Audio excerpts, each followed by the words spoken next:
மக்களே, இந்த election result 2026 Tamil Nadu election result மிகப்பெரிய ஒரு மிராக்களை ஏற்படுத்தி இருக்கிறது அப்படின்னு தான் நம்ம சொல்ல முடியும்.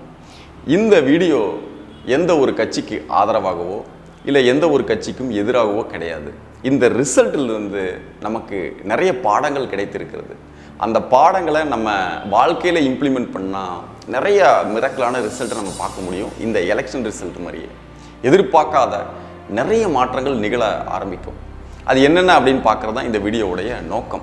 இதில் அடிப்படையில் நம்ம தெரிந்து கொள்ள வேண்டிய விஷயம் என்ன அப்படின்னா, எது வேண்டுமானாலும் நடக்கலாம், எப்படி வேண்டுமானாலும் நடக்கலாம், எப்பொழுது வேண்டுமானாலும் நடக்கலாம். இதில் எந்த ஒரு கண்டிஷனும் கிடையாது. ஏன்னா இந்த எலெக்ஷன் எந்த மாதிரி ஒரு காலகட்டத்தில் நடக்குது அப்படின்னா, ஒரு கட்டமைப்பு இருந்தது. எலெக்ஷனுக்கு பணம் கொடுத்தாதான் ஓட்டு போட வருவாங்க, ஓட்டு போடுவாங்க அப்படின்னு ஒரு மிகப்பெரிய ஒரு கருத்து இருந்தது. இரண்டாவது, இந்த டிவிகே அப்படிங்கிற கட்சி ரொம்ப அண்டர் எஸ்டிமேட் பண்ணி 2 தொகுதியில் தான் ஜெயிப்பாங்க, 10 தொகுதியில் தான் ஜெயிப்பாங்க அப்படின்னு நிறைய அரசியல் ஆழம் பெற்ற மனிதர்கள் நிறைய பேர் பேசினாங்க. நிறைய பத்திரிகையாளர்கள், நிறைய மீடியாக்கள், நிறைய சர்வேக்கள் விஜய் தோத்துருவார், பெரிய அளவில் வர முடியாது அப்படிங்கிறது தான் அந்த கருத்து இருந்தது.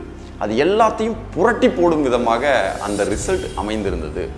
அந்த ரிசல்ட் ஏன் வந்துச்சு, இதில் நம்ம என்ன பாடம் தெரிந்து கொள்ள வேண்டியது இருக்குது, எந்த விஷயத்தை நம்ம இம்ப்ளிமெண்ட் பண்ணணும் அப்படிங்கிறது தான் இந்த வீடியோவில் நம்ம தெளிவாக பார்க்குறோம்.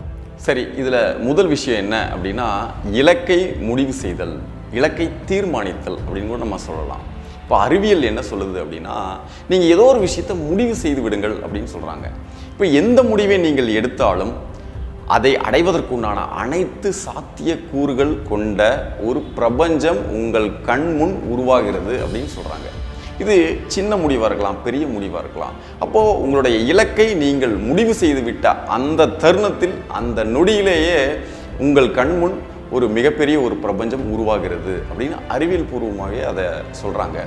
இதுதான் விஜயும் பண்ணியிருக்காரு அப்படின்னு நம்ம பார்க்குறோம். ரொம்ப தெளிவான இலக்கு. அவர்னால முடியுமா, முடியாதா? ஏன்னா இதுக்கு முன்னாடி நிறைய நடிகர்கள், நிறைய மிகப்பெரிய ஆளுமைகள் எல்லாமே வந்து தோற்றுருக்காங்க. அதை நம்ம கண்ணு மூடி பார்த்துருக்கோம். அப்படி இருக்கும் பொழுது ரொம்ப தெளிவான ஒரு முடிவு, முதலமைச்சராக வர வேண்டும் அப்படிங்கிற முடிவு. ரெண்டாவது, இந்த டிஎம்கே ஆட்சியை வீட்டுக்கு அனுப்பணுங்கிற இன்னொரு முடிவு. அப்போ இலக்கை மிக தெளிவாக அவர் முடிவு செய்ததனால் அதற்குண்டான அனைத்து சாத்தியக்கூறுகளும் இங்கே உருவாகிவிட்டது அப்படின்னு தான் நம்ம சொல்லணும். எப்போ உருவாச்சு அப்படின்னா, அந்த முடிவை எடுத்த அந்த வினாடியே உருவாகி விட்டது அப்படின்னு தான் நம்ம சொல்லணும். இது முதல் விஷயம். அப்போது நமக்கு என்ன தேவை, நம்ம என்னவாகணும் அப்படிங்கிறது முதல்ல முடிவு செஞ்சுருங்க. இதுதான் நான் அப்படின்னு முடிவு செய்து விட வேண்டும். அப்பொழுது தான் அந்த சாத்தியக்கூறுகள் நம்ம கண் முன் விரிய தொடங்கும். இரண்டாவது என்ன அப்படின்னா, கிளியரான விஷுவலைசேஷன். இப்போ நம்ம the science of getting rich அந்த எபிசோடில் மனப்படம் பார்த்தல் பற்றி நிறைய விஷயங்கள் நம்ம பேசியிருக்கோம். லிங்க் டிஸ்கிரிப்ஷனில் ஆட் பண்ணுறேன். மீண்டும் ஒரு முறை பாருங்கள், பல முறை அதை பாருங்கள். அப்போது விஜய் அவர்கள் முதலமைச்சராக வேண்டும் அப்படிங்கிற முடிவு எடுத்த அந்த தருணத்திலிருந்து கிளியரான விஷுவலைசேஷன் அவர் மட்டும் கிடையாது, எல்லாத்தையும் பார்க்க வச்சார். இந்த இமேஜ் பாருங்கள், அவர் முதலமைச்சராக உட்கார்ந்திருப்பதைப் போல, கையெழுத்து போடுவதைப் போல, இந்த மாதிரி நிறைய இமேஜ் வீடியோக்கள் ஏஐ மூலமாக பரப்பப்படுகிறது. அது மட்டும் கிடையாது, ஒரு படத்தில் சிஎம் 2026 அப்படிங்கிற இந்த மாதிரி சின்ன சின்ன விஷயங்களில் நம்மக்கிட்ட திணிக்க ஆரம்பிச்சிட்டாங்க. இது எல்லாமே ஒரு வகையான விஷுவலைசேஷன் தான். இவர் தான் சிஎம் அப்படிங்கிற அந்த கட்டமைப்பு எல்லாத்துடைய மனசில் அது உருவாகி விட்டது. ஏன் இந்த விஷுவலைசேஷன் மிக மிக முக்கியம் அப்படின்னா, இப்போ நம்ம பாருங்கள், நம்மக்கிட்ட எந்த விஷயங்கள் அதிகமாக இருக்கும், மனசுக்குள்ளே இருக்கும், நம்ம பார்த்த விஷயங்கள் அதிகமாக இருக்கும். இப்போ யாராவது ஒரு விஷயத்தை பற்றி சொல்கிறாங்க. இப்போ உதாரணத்துக்கு, இப்போ லண்டன் நீங்கள் போனதில்லை அப்படின்னு வச்சுக்கோங்களேன். இப்போது லண்டனில் இப்படி இருக்குது அப்படின்னு சொன்னால், நம்ம எந்தெந்த படங்களில் அதை பற்றி பார்த்தோம், எந்தெந்த பிக்சரில் அதை பற்றி பார்த்தோம், எந்த வீடியோவில் அதை லண்டனை பற்றி பார்த்தோம், இப்படிங்கிறத நம்ம கண்ணு முன்னாடி வந்து போகும். அப்போது எதை விஷுவலாக நம்ம பார்க்குறோமோ, எதை விஷுவலாக நம்ம கன்சியூம் பண்ணுறோமோ, அதுதான் நம்மளுடைய ரியாலிட்டியை அதிகமாக உருவாக்குகிறது. அப்போ இந்த விஷுவலைசேஷன் ப்ராசஸை ரொம்ப தெளிவாகவே கட்டமைக்கப்பட்டிருக்கிறது அப்படிங்கிறது தான் இங்கே நம்ம தெரிந்து கொள்ள வேண்டிய மிக முக்கியமான விஷயம். மூன்றாவது, இதில் அஃபர்மேஷன் கூட சேர்ந்தது. எப்படி அஃபர்மேஷன் கூட சேர்ந்துருக்கு அப்படின்னா, எனக்கு எதிரி இவர் தான் அப்படிங்கிறத அடிக்கடி சொல்லக்கூடிய நிறைய நிகழ்வுகள் நம்ம பார்க்குறோம். இந்த தமிழ்நாட்டில் 2 கட்சிக்கும் மட்டும்தான் போட்டி, அதில் டிவிகே ஜெயிக்கும் அப்படிங்கிற இந்த வார்த்தைகளை அடிக்கடி அவர் பிரயோகப்படுத்தியிருக்கிறாரு. அவர்கிட்ட மட்டும் கிடையாது, ரசிகர்கள் மத்தியிலும் தொண்டர்கள் மத்தியிலும் குழந்தைகள் வரைக்குமே இந்த விஷயத்தை அடிக்கடி பேசுகிறாங்க, அடிக்கடி பயன்படுத்துகிறாங்க. அப்போ இதுவே ஒரு அஃபர்மேஷன் மாதிரி இது உருவாகி விட்டது அப்படின்னு தான் நம்ம சொல்லணும். இங்கே ஒரு முடிவு தேர்ந்தெடுக்கிறாங்க, அந்த முடிவை விஷுவலைஸ் பண்ணுறாங்க, அந்த முடிவு இப்படி தான் இருக்கணும் அப்படிங்கிறத திரும்ப திரும்ப பேசிக்கொண்டே இருக்கிறார்கள். இது ஒரு அஃபர்மேஷன் மாதிரி, ஒரு ஆழ்மனை கட்டளை மாதிரி இது உருவாகி விட்டது. இங்கே நான்காவது மிக முக்கியமான ஒரு விஷயம் இருக்குது. என்ன அப்படின்னா, பவர் ஆஃப் கலெக்டிவ் தாட்ஸ் அப்படின்னு ஒரு கான்செப்ட். இப்போ நான் ஒரு விஷயத்தை நினைக்கிறேன், நான் விஷுவலைஸ் பண்ணுறேன், நான் அதை பற்றி சொல்கிறேன் அப்படிங்கிறது மட்டும் இல்லாமல் அனைவரும் இதை பற்றி பேச வேண்டும், அனைவரும் இதை காட்சிப்படுத்த வேண்டும், அனைவருமே இதை இலக்காக கொண்டிருக்க வேண்டும் அப்படிங்கிறது தான் இந்த ஒரு ப்ராசஸோட பேர். இப்போ உதாரணத்துக்கு, இப்போ விஜய் மட்டுமே விஷுவலைஸ் பண்ணார? இல்லை, அவருடைய ரசிகர்கள் தொண்டர்கள் அனைவருமே இவர் தான் முதலமைச்சர் அப்படிங்கிற விஷுவலைஸ் பண்ண வச்சாங்க. இப்போது ஒருத்தர் விஷுவலைஸ் பண்ணும் பொழுது அந்த எண்ண அலைகளுக்கு ஒரு தாக்கம் இருக்கிறது. இதே 1 கோடி பேர் ஒரே விஷயத்தை விஷுவலைஸ் பண்ணாங்கன்னா நிச்சயமாக இது மிகப்பெரிய ஒரு தாக்கத்தை உருவாக்கும். இது இந்த பிரபஞ்சத்தில் ஒரு விதி அப்படின்னு கூட நம்ம வச்சுக்கலாம். இதற்காகத்தான் ஏதாவது ஒரு இடர்பாடு வந்துச்சுன்னா நம்ம என்ன பண்ணுறோம்? கூட்டு பிரார்த்தனை பண்ணுறோம், கூட்டு தியானம் பண்ணுறோம், கூட்டாக சேர்ந்து சங்கல்பம் பண்ணுறோம், கூட்டாக சேர்ந்து ஒரு பிரார்த்தனை பண்ணுறோம், ஓமகுண்டை வளர்த்துறோம். இப்படி நிறைய விஷயங்கள் இருக்குது. அப்போ இதுக்கு ஒரு சக்தி இருக்குது. ஏன்னா இந்த கலெக்டிவான அத்தனை மைண்ட்ஸும் சேர்ந்து ஒரே ஒரு விஷயத்தை சிந்திச்சுதுன்னா அதனுடைய பவரே வேற மாதிரி இருக்கும் அப்படிங்கிறதுக்கு இந்த ஒரு விஷயம் எடுத்துக்காட்டு. இதுதான் அந்த பவர் ஆஃப் கலெக்டிவ் தாட்ஸ் அப்படின்னு சொல்கிறது. நம்ம மட்டும் அந்த எண்ணத்தை கொண்டிருப்பதல்ல, எல்லாருமே அந்த எண்ணத்தை கொண்டிருக்கும் பொழுது விரைவில் அது நடைபெறுவதற்கு உண்டான சாத்தியக்கூறுகளை உருவாக்கும். இங்கே நம்ம என்ன செய்யணும் அப்படின்னா, இலக்கை தீர்மானிச்சாச்சு, இதுதான் நான் அடைய போகிறேன் அப்படிங்கிற விஷுவலைஸ் பண்ணியாச்சு. நம்ம அந்த இலக்கை பற்றி நிறைய பேர்கிட்ட நம்ம பேசுகிறோம். எதுக்காக பேசுகிறோம் அப்படின்னா, என்னோட இலக்கு இதுதான், நீயும் விஷுவலைஸ் பண்ணி பாரு அப்படின்னு சொல்லி அவர்கள் மனதிலும் அந்த திணிப்பை ஏற்படுத்துகிறோம். இப்போ நம்ம குடும்பத்தில் இருக்கோம், குடும்பத்தாரிடமும் அந்த இலக்கை நம்ம சொல்கிறோம், பேசுகிறோம், இதை கற்பனை செய்ய சொல்கிறோம், இப்படிப்பட்ட நிறைய விஷயங்கள். அப்போது உங்களுக்காக உங்களுடைய இலக்கை எத்தனை பேர் மனசில் அதை நினைக்கிறாங்க அப்படின்னு நீங்கள் பாருங்கள். அத்தனை விரைவில் உங்களுடைய இலக்கு நிறைவேறுவதற்குண்டான சாத்தியக்கூறுகளை உருவாக்கும் தகுதியும் திறமையும். இது நிறைய இடங்களில் நமக்கு பெரிய சேலஞ்சாக கூட வரும். இப்போ இந்த மிகப்பெரிய ஒரு இலக்கை நம்ம தீர்மானிச்சிட்டோம், அதை அடைவதற்கு எங்கிட்ட தகுதி இல்லை அப்படின்னு நம்ம நினைக்காம நம்ம அந்த ப்ராசஸில் இறங்கிடணும். அதுதான் எனக்கானது அப்படின்னு சொல்லி நம்ம அந்த வேலைகளில் இறங்கி விட வேண்டும். வாலஸ் டி வாட்டில்ஸ் அவர்கள் ரொம்ப தெளிவாக ஒரு விஷயத்தை சொல்கிறாரு. நீ உயர்ந்த இலக்கை வைத்து இருந்தாலும் கூட அந்த இலக்கு உனக்கு தேவையான அனைத்து தகுதிகளையும் திறமைகளையும் சாத்தியக்கூறுகளையும் உருவாக்கிவிடும் அப்படின்னு சொல்கிறாரு. இப்போ இந்த தகுதி திறமையெல்லாம் எதன் அடிப்படையில் உருவாகிறது அப்படின்னு பார்த்தீங்கன்னா, நிறைய ஆப்பர்ச்சுனிட்டி உருவாக்குவாங்க, நிறைய பேர் ஆலோசனை கொடுப்பாங்க.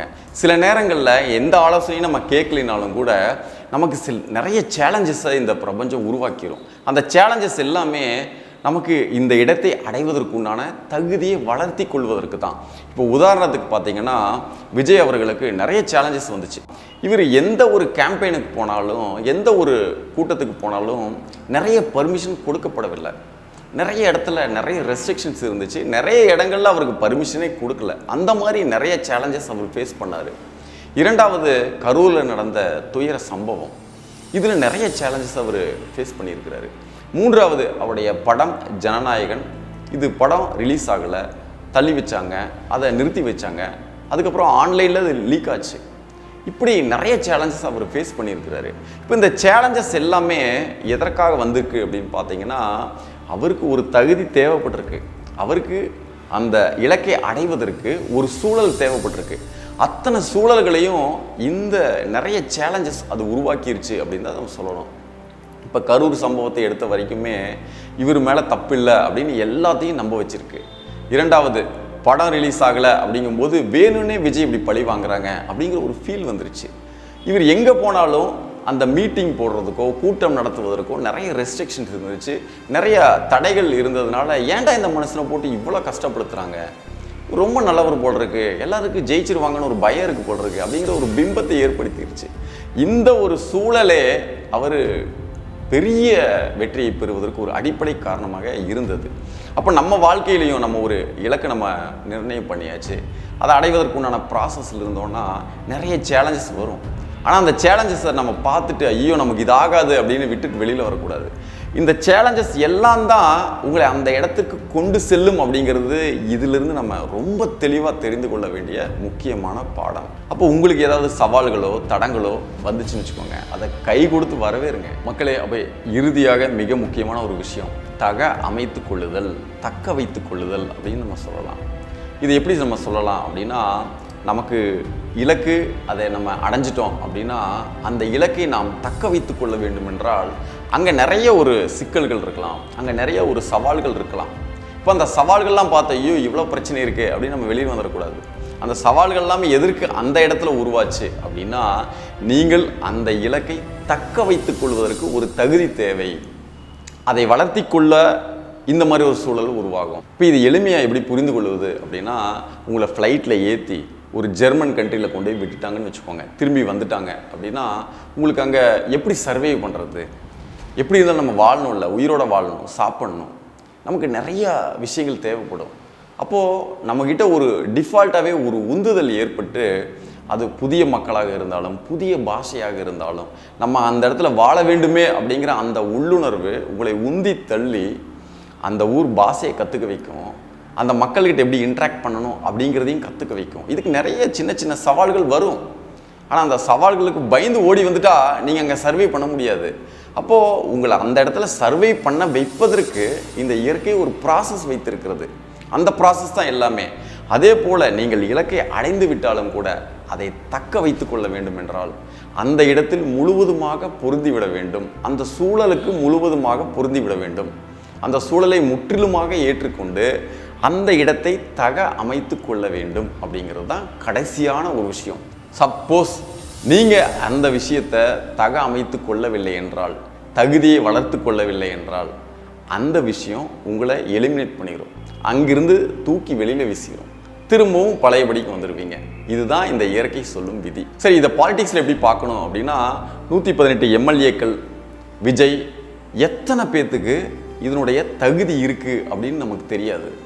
இவர்கள் தகுதியை வளர்த்தி கொள்ளவில்லை என்றால் அந்த ரெஸ்பான்சிபிலிட்டியை புரிந்து கொண்டு அதற்கு உண்டான ஒரு சூழலை புரிந்து கொண்டு மக்களுக்கு இதுதான் தேவை, இதுதான் நம்ம கொடுக்கணும் அப்படின்னு கொடுப்பதற்கு உண்டான தகுதியை வளர்த்தி கொள்ளவில்லை என்றால் இவர்கள் இங்கிருந்து அப்புறப்படுத்தப்படுவார்கள். இதுதான் நான் உங்ககிட்ட ஷேர் பண்ணணும்னு நான் நினச்சேன். இதை கன்சல்டேட் பண்ணி பார்த்தோன்னா ரொம்ப சிம்பிள். செட் அ கிளியர் கோல், அதை விஷுவலைஸ் பண்ணுங்கள், அதை பற்றி நிறைய பேசுங்க, அந்த விஷயத்தை மக்கள் மனதில் பதிய வையுங்கள், அதற்குண்டான ப்ராசஸில் நீங்கள் ஈடுபடுங்க. நிறைய சேலஞ்சஸ் உருவாகும். அந்த சேலஞ்சஸ் எல்லாமே உங்களை அந்த இடத்திற்கு கொண்டு செல்லத்தான் அப்படிங்கிறத புரிந்து கொண்டு செயல்படுங்கள். ஒரு நாள் அந்த இலக்கை நீங்கள் அடைந்து விடுவீர்கள். அங்கே அந்த இலக்கை நீங்கள் தக்க வைத்து கொள்ள வேண்டும் என்றால் அதற்குண்டான சூழலில் நீங்கள் பொருந்திவிட வேண்டும், தகுதியை வளர்த்தி கொள்ள வேண்டும். இல்லை என்றால் அப்புறப்படுத்தப்படுவீர்கள். இங்கே சொன்ன 6-7 விஷயங்களை நம்ம செய்து வரும் பொழுது, நம்ம வாழ்க்கையில் இம்ப்ளிமெண்ட் பண்ணும் பொழுது மிகப்பெரிய மிராக்கள் எப்பொழுது வேண்டுமானாலும் நடக்கலாம். நான் முதல்லையே சொன்ன மாதிரி எது வேண்டுமானாலும் நடக்கலாம், எப்படி வேண்டுமானாலும் நடக்கலாம், எப்பொழுது வேண்டுமானாலும் நடக்கலாம். இதை நம்ம நல்ல மைண்டில் வச்சுக்கணும். எப்போ வேண்டுமானாலும் நீங்கள் உங்களுடைய இலக்கை அடைந்து விட முடியும் அப்படிங்கிறது தான் நான் உங்ககிட்ட ஷேர் பண்ணக்கூடிய ஒரு விஷயம். மீண்டும் இன்னொரு அற்புதமான வீடியோவில் கூடிய சீக்கிரம் உங்களை சந்திக்கிறேன். அதுவரை நன்றி.